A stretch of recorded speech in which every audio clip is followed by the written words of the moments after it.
사시는 사계절이에요. 봄, 여름, 가을, 겨울 중에 하사, 즉 여름에 대해서 살펴보도록 하겠습니다. 고려 때부터 전해온 어부가를 중종 때 이현보가 어부가 9장으로 개작을 합니다. 그리고 이것을 다시 고산, 윤선도죠. 윤선도가 후렴구를 넣고 우리말의 아름다움을 살려 다시 몇 수? 와우, 40수로 고칩니다. 여기서 말하는 사시라고 하는 것은 사계절을 얘기해요. 봄, 여름, 가을, 겨울. 근데 이 봄, 여름, 가을, 겨울을 각각 몇 수씩, 10수씩으로 만들어 버립니다. 그래서 10 곱하기 4, 그래서 40수가 됩니다. 간단합니다. 내용은 배 타고 출발! 여기서 신나게 놀자! 집으로 가자! 집으로 출발! 이거예요. 출발! 집으로 가자! 집에 가자! 출발! 이거예요. 자, 결국 어부가 바다로 나가는 장면서부터 돌아오는 장면까지 하루 일과를 시간 순서로 읊었다. 자연과 합이라는 추구, 물화일체가 되겠죠. 그 다음에 격전옥과 아름답게 표현하고 있다. 무엇을 살려서? 우리말의 아름다움을 살려서. 자, 후렴구를 떼고 나면 완전한 3장6구 시조 형식이 되는 이 노래는 별표 뭡니까? 우리말의 아름다움과 대꾸법, 원근법, 시간의 흐름 등등등등을 따른 시상전개의 조화 등이 매우 뛰어난 작품이라고 할 수가 있겠습니다. 구준비 멎어가고 시냇물이 맑아온다. 배 떠라 배 떠라. 낚싯대 둘러매니 깊은 흥을 금 못할 띠야. 지국총 어사와. 연강 첨장은 니라서 그려낸고 라고 되어 있네요. 구준비 멎어가고, 구준비가 뭐잖아요? 비가 그치고 이런 뜻이겠죠.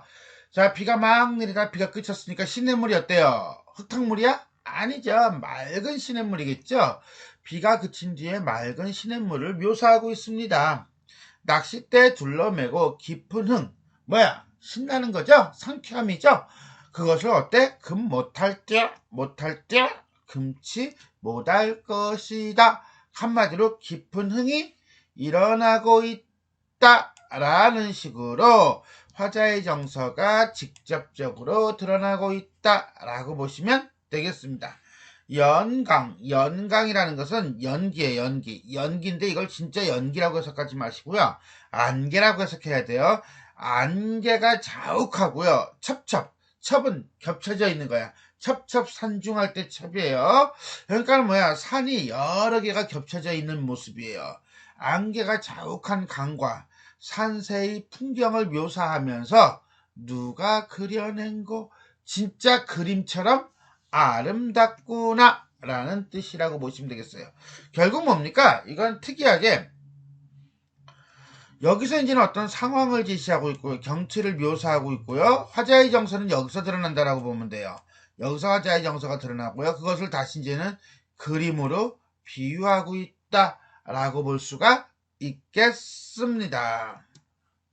지리하던 여름 장마가 개고 시냇물이 맑아오는데 작가로서는 방에 헛되이 지낼 수가 없다. 그래서 어때요? 낚싯대 둘러매고 가죠. 낚싯대 둘러매고 나가면서 신났다, 흥이 있는 거죠. 그러나 다음에 안개 거친 강과 첩첩이 둘러싸이는 산봉우리, 그 산봉우리가 비가 오고 난 다음에 정말 그림처럼 아름답구나 라고 이해하시면 되겠습니다. 초장은 대꾸법으로 이루어져 있고요. 종장은 왕진경이라는 사람이 한 연강 첩장도를 연상하고 있다라고 보시면 되겠습니다. 하사, 여름 투. 연잎을 밥 싸두고 밤차는 장만하지 마라. 자, 이게 가장 여름 중에는 제일 많이 나오는 부분인 것 같아요. 연잎에 밥을 싸두고 라고 하는 거 보니까 우리 지금으로 얘기하면 쌈밥 정도가 될 것 같아요. 그죠? 연잎에 밥을 싸두니까 소박한 음식이 되겠고요. 반찬은 장만하지 마라. 그러면 이 반찬은 화려한 음식이다. 그렇다면 소박한 음식과 화려한 음식이 대조를 이루고 있다. 결국 뭡니까? 자신의 분수에 만족하는 마음이죠. 소박한 삶을 추구하고 있다라고 볼 수 있어요. 결국 안본지족, 단사표음, 청량잎은 써있노라 녹사이 가져오느냐. 자, 이것은 청량잎하고 녹사이는요, 쉽게 얘기하면요, 비옷이에요. 그러니까 청량잎은 갓입니다. 갓인데 푸른 갈대로 만들어가지고 좀 갓이 큰 거예요. 그래서 비가 오더라도 어깨까지 우리가 이제는 젖지 않도록 하는 거. 녹사의는 역시 마찬가지로 집이라든가 갈대라든가 이런 걸로 만든 비옷이에요. 결국은 청량잎과 녹사의는 여름이라고 하는 어떤 계절감을 드러내고 있는 시어다라고 보면 되겠고요. 이건 뭐 대단한 거 아니잖아요. 가마 타고 가는 거 아니잖아. 어부의 소박한 옷차림이다. 결국은 안본지족이나 옷차림이나 어떤 삶을 추구하고 있다? 소박한 삶을 추구하고 있다 라고 볼 수 있겠습니다. 무심한이라고 하는 건요, 생각이 없는, 마음이 없는, 이러지 마시고요, 사심이 없는, 내지는 욕심이 없는 백구는, 갈매기는 내가 쫓는가 지가 쫓는가, 내가 갈매기를 쫓는가 갈매기가 나를 쫓는가, 결국 뭡니까? 하나가 됐네요. 우린 뭐라고 하죠? 무라 일체, 물심 일여, 뭐라고요? 자연 친화라고 얘기하면 되겠습니다. 비 오는 가운데 어떤 풍광 내지는 자연을 즐기는 화자의 여유가 드러나 있다라고 보시면 돼요. 특히 종장을 보면요, 화자는 백구가 자기를 따르는 것인지 자기가 백구를 따르는 것인지 모르겠다라고 얘기를 합니다. 결국 뭡니까? 무라 일체의 경지를 드러내고 있다라고 보시면 되겠습니다. 자, 다음에는 하사삼. 자, 요거는 우리가 이제는 쉽게 보지는 못하는, 자, 우리가 좀 낯선 파트인 것 같아요. 마람잎에 바람나니 봉창이 서늘코야. 자, 마람잎인데, 마람은 마름이에요. 마름이라고 하는 건 물풀 중에 하나입니다. 물풀의 잎사구에 바람이 나니, 흔들리니, 봉창 두들기는 소리죠. 이때 봉창은 배의 창문이에요. 서늘코야, 서늘하구나. 요번엔 촉각적 심상이 나타났어요. 여름바람, 여름, 열매가 아니라 여름이에요. 자, 썸머, 바람 띵할 쏘냐, 정하겠느냐, 일정하겠느냐, 바람이 일정하겠느냐, 바람이 이렇게도 불기도 하고, 저렇게도 불기도 하고, 뭐 그런 거지 뭐. 그냥 바람 부는 대로, 바람 흘러가는 대로, 가는 대로 배 시켜라. 그냥 배를 내버려 두어라. 자, 나가서 이제는 어떻게 해요? 고기잡이도 하고 하려고 이제 나가려고 했는데 바람이 이렇게도 불고 저렇게 불고 바람을 거슬러서 막 힘들어가지고 노젓지 말라는 거죠? 근데 왜 바람이야? 아, 도시구나. 결국은 중장은 자연에 순응하는 태도를 보여주고 있다. 북포든 남강이든 어디 안이 좋으려니 북포가 됐든 남강이 됐든 어디든 안이 되올리니 좋지 않겠느냐. 좋을런가? 듀오타예요. 듀오타는 좋다. 결국 뭐예요? 여길 가든 저길 가든 상관이 없다. 다 좋겠지 라고 하는 유유자적하는 태도가 나타나고 있다 라고 할 수 있겠습니다. 자, 바람이 이리저리 불어 배가 왔다 갔다 제멋대로 흔들어도 움직여도 힘들여 돛을 방향을 잡을 필요를 느끼지 못하고 북쪽 포구이든 남쪽이든 어디로 흘러가다는 상관이 없다고 노래하고 있다. 한마디로 뭐다?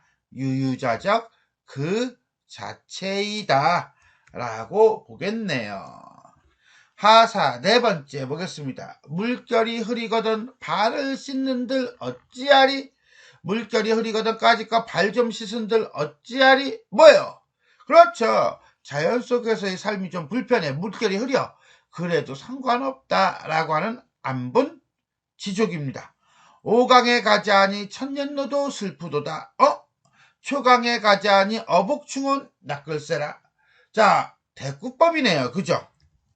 일단 여기서부터 여기까지 후렴구를 빼고 나면 대꾸법이 나오는데 5강으로 가자 하니 천년노도 슬프도다. 오자서의 영혼이 어린 파도가 슬프대요. 이게 무슨 말이야? 그럼 이 오자서라고 하는 사람은요, 이거는 중국에 나오는 역사적인 인물이고요. 어떤 권력이라든가 재물이라든가 이런 걸 막 탐하던 사람이에요. 권력을 탐하다가 결국은 어떻습니까? 반역자가 돼서 죽습니다. 그러니까 요거는 결국 뭐예요? 정치 세태, 어지러운 정치 세태에 대한 얘기를 하고 있다라고 보면 돼요. 초나라 강에 가려고 하니 초강은 초나라 강이겠네요. 5강이 오나라 강이면 어복충원 낚을세라. 어복충원은 되게 유명하죠. 이건 누구의 고사를 인용한 말입니까? 그렇죠. 구런의 고사를 이용한 말이죠. 구런이 충절을 지키다가 물속에 강에 빠져 죽었죠. 그걸 갖고 우리가 물고기 뱃속으로 들어갔다. 뭐 이런 얘기를 많이 해요. 그래서 어복충원을 낚을까 걱정이 되는구나. 어쨌거나 간에 충원이 됐든 아니면은 권력을 탐하는 거가 됐든 뭐가 됐든지 간에 고사를 인용하여 어지러운 세태를 비판하고 있다. 이런 말은 결국 뭡니까? 이런 세태에 휩쓸리지 않기 위해서 나는 뭐 하겠어요? 그렇죠. 자연 속에서 살겠죠.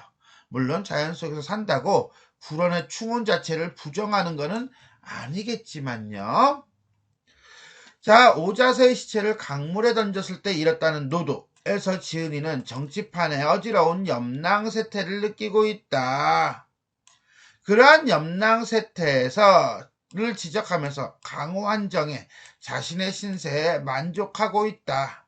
한편 종장에서는 어복충원이 되고자 물에 빠져 죽은 구런에 대한 추모의 정을 보여주고 있다. 한마디로 충성심을 보여주고 있는 것이다.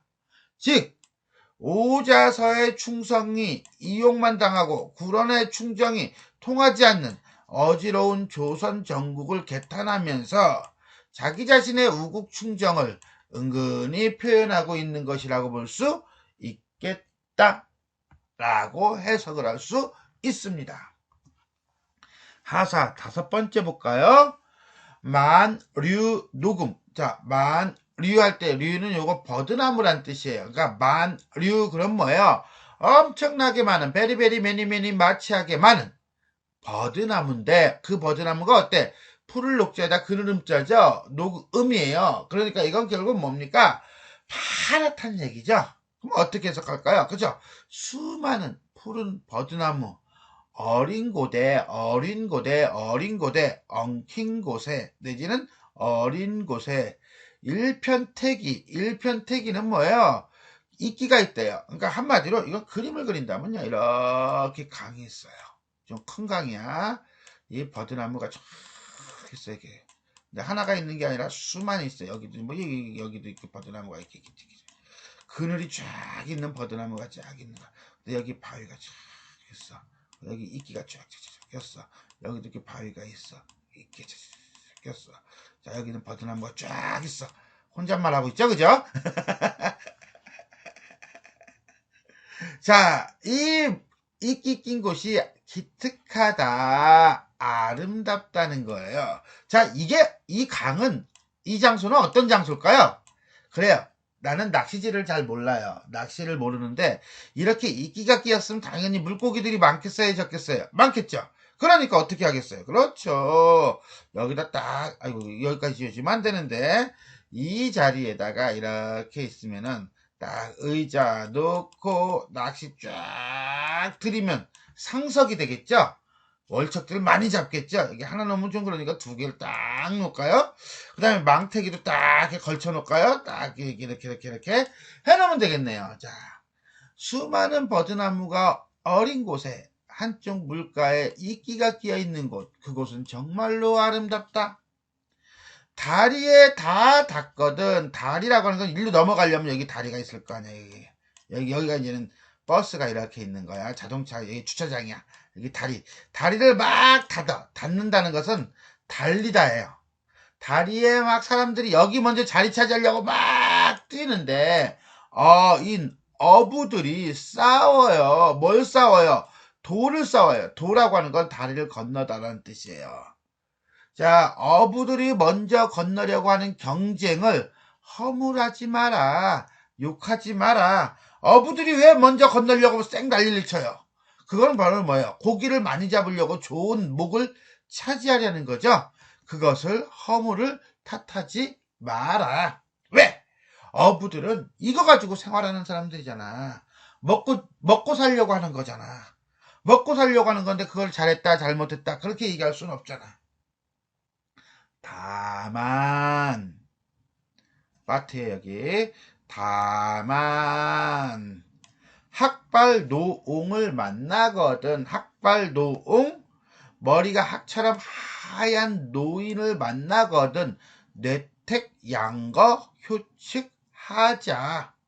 뇌택양거 순임금과 관련된 고사고요. 낚시 자리를 양보한 이야기래요.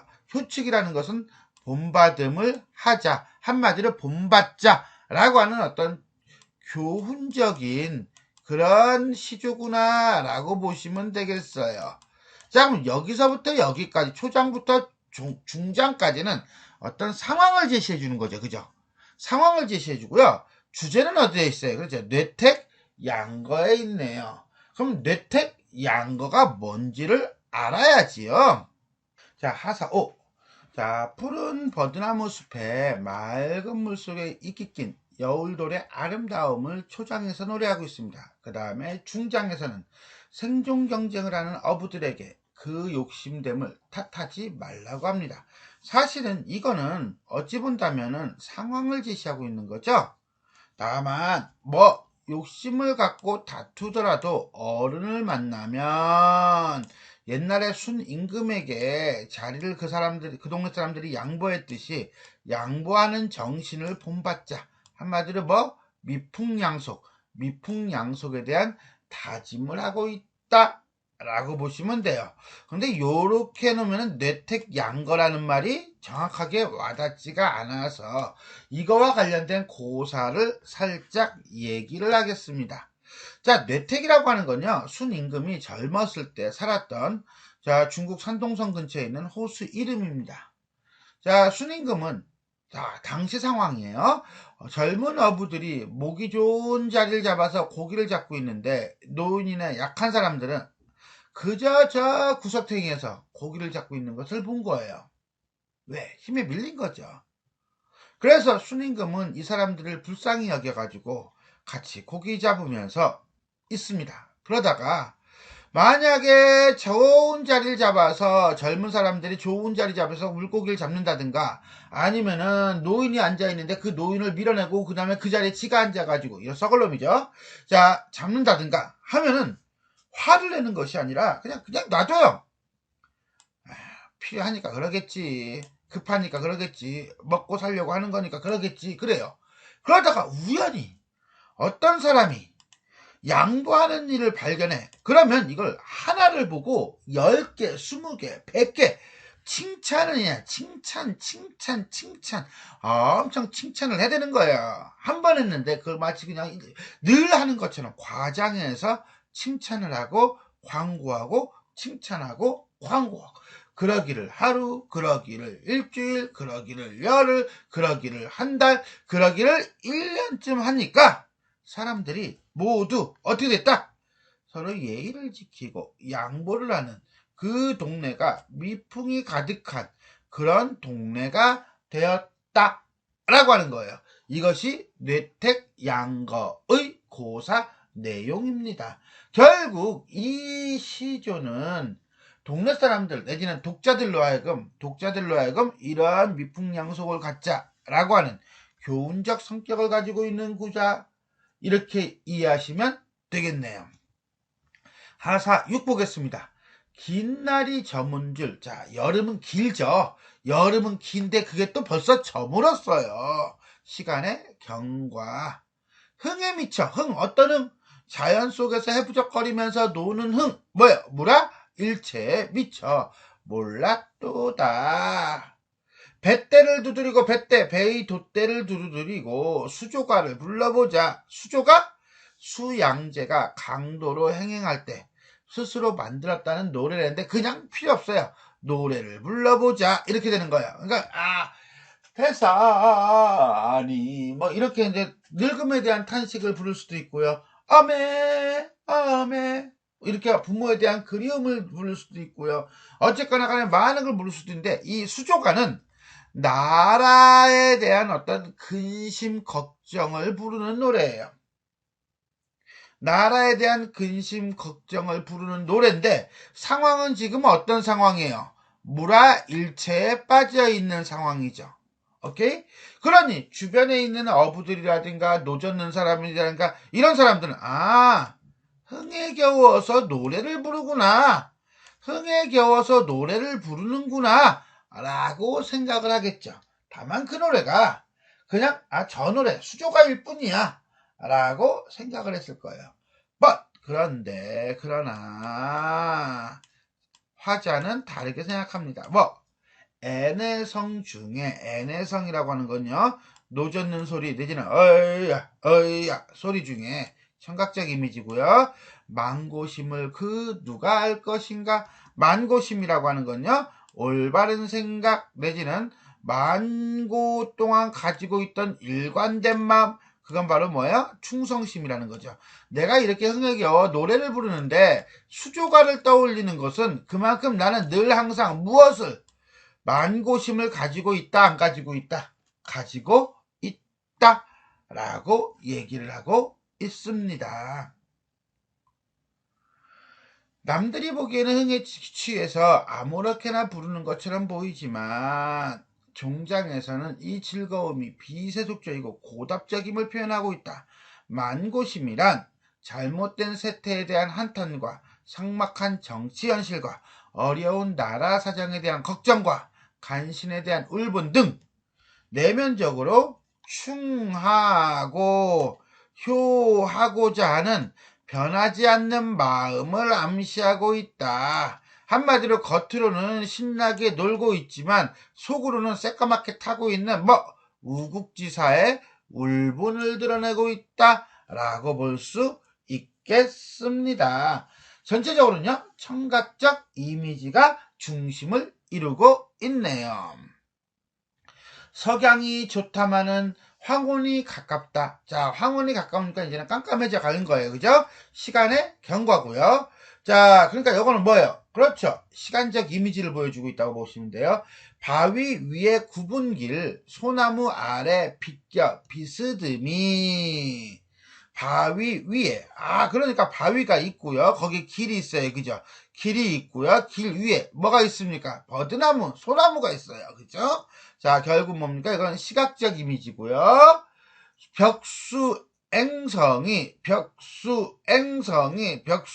나무의 앵은 꾀꼬리 앵자예요. 꾀꼬리 소리가 청각적 이미지죠. 곳곳이 들리는구나. 청각적 이미지고요. 결국 이미지에 대비가 나타나고 있네요.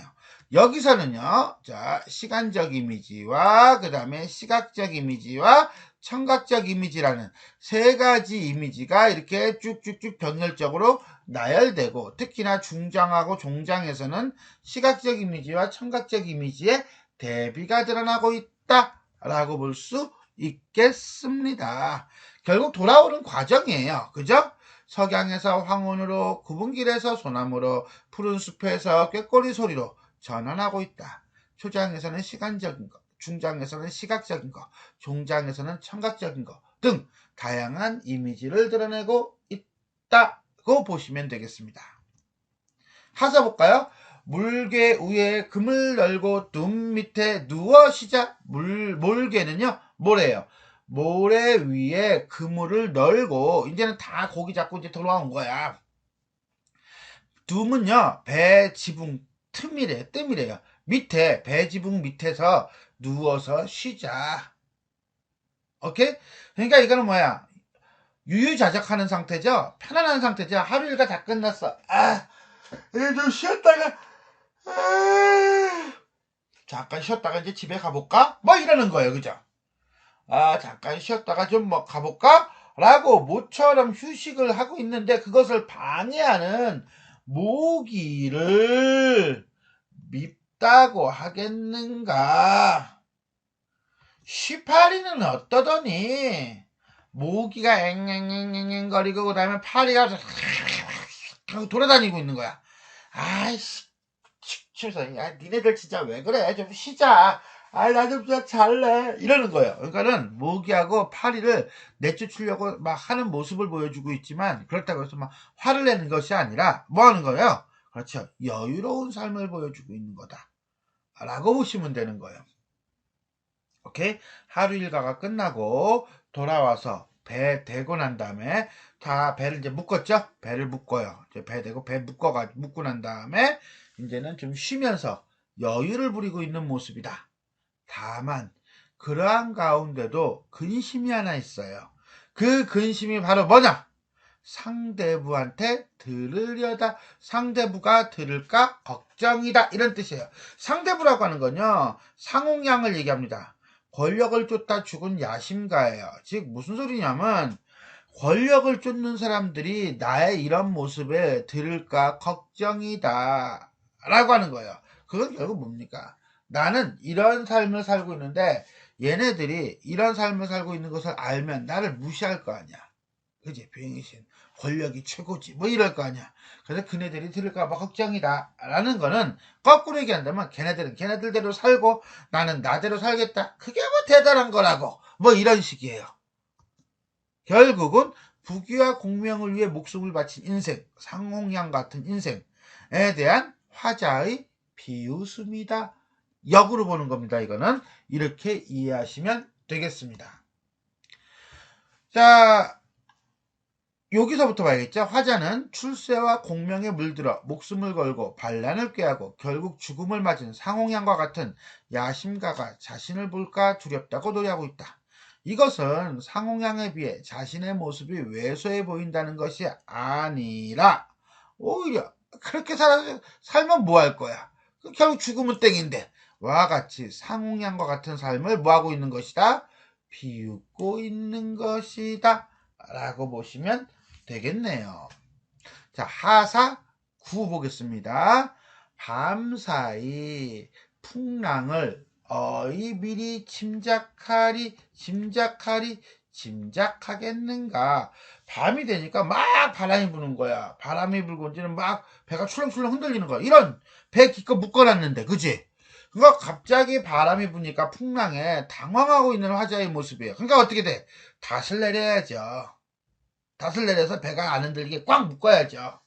그런데 바람이 물고 출렁출렁 거리니까 오히려 그게 거꾸로 생각하면 괜찮을 수도 있을 것 같아. 야도 행주를 밤바다를 가로지르는 배. 그 속도감이 드러나는 거야. 밤에 도는 아까 건넌다 그랬죠? 자, 배가 가로질러 건너는 것을 누가 늘렀는고 이르다 말하다야. 그러니까 말하였는가. 됐어 여기까지. 밤바다를 가로지르는 배. 그 배가 쫙 우리가 이제는 뭐 지금 옛날에는 조금 노졌고 돛담배지만 요즘은 막 모터 달잖아요. 휘 하고 달리잖아요. 그거 생각했을 것 같아. 설마 근데 돛담배가 그렇게까지 빨리 달리겠느냐마는 그런 풍경을 생각해 봅시다. 그럼 앞에 등 달고 서치라이트 딱 켜고 쫙 하고 달리는 그런 모습처럼 달리는 걸 누가 말하였는가. 그런 것들도 괜찮을 것 같아 라고 하지만 또 하나 간변유초는 자 변두리 사이 계곡의 변두리에 있는 풀은 향기로운 풀은 진실로 어여쁘구나. 화자는 뭐합니까? 주변에 있는 풀 향기로운 어떤 수초들이겠죠? 수초들이 아름다움을 노래하고 있다. 이 하사 9는요 좀 왔다리 갔다리 하는 그런 모습인 것 같아요. 그죠? 그래서 밤에 바람이 부니까 배 타고 나가서 착 하면 괜찮을 것 같아. 그러지만 다시 한번 마지막에는 주변에 있는 풀 보면서 참 예쁘다 이렇게 얘기하고 있어요. 그러니까 요거는 뭐라는 거니? 라는 느낌도 살짝 드는데 내용은 그렇습니다. 와실을 돌아보니 와실이니까 이건 뭡니까? 달팽이 집이에요. 달팽이 와자거든요. 사실은 자신의 작은 집이라고 보시면 돼요. 바라보니 백운 하얀 구름이 쫙 둘러쳐 있구나. 그러니까 이제는 집이 조금 높은가 보죠. 여기가 바다예요. 바다고요. 여기 이제 집이 이게 산이 있고요. 산이 있고 이제는 화자의 집이 이렇게 이제 언덕백이에요. 이렇게 언덕백이 높은데. 낮은 데 있으면 물 들어와서 그냥 태풍 불면 큰일 나잖아. 여기 이렇게 이제 계단도 있고요. 근데 여기 쫙 구름이 껴 있는 거야. 이렇게. 어디서? 이 배에 이렇게 묶어놨죠? 이렇게 배 묶어놓고 화자가 이제는 도롱이 쓰고 석가 쓰고 나 이제 집에 들어가려고 하는 거야. 이렇게 뭐 들고 망태기 이렇게 메고 이제 지팡이 짚고 자 와시를 돌아보니 배를 들여다보니 배군이 쫙 하얀 구름이 둘러쳐져 있다. 이렇게 부들부채 가로지고 부들부채인데 부들로 만든 부채를 가로로 쥔다는 거냐 펼치지 않는 거예요. 그죠? 펼치지 않고 접은 상태죠. 접은 상태니까 이거 보면 바람 아이고 더워 빨리 이런 거 아니겠죠. 그죠? 즉 무슨 소리예요? 여유를 부른다는 거예요. 석경으로 올라가자. 요 다리 계단기 쭉 올라가는 거예요. 쭉 올라갈 때 막 뛰어 올라가? 뛰어 올라가면요. 부채질 해야죠. 힘드니까. 그렇진 않아요. 천천히 여유로운 삶이죠. 천천히 올라간다는 거예요. 오케이?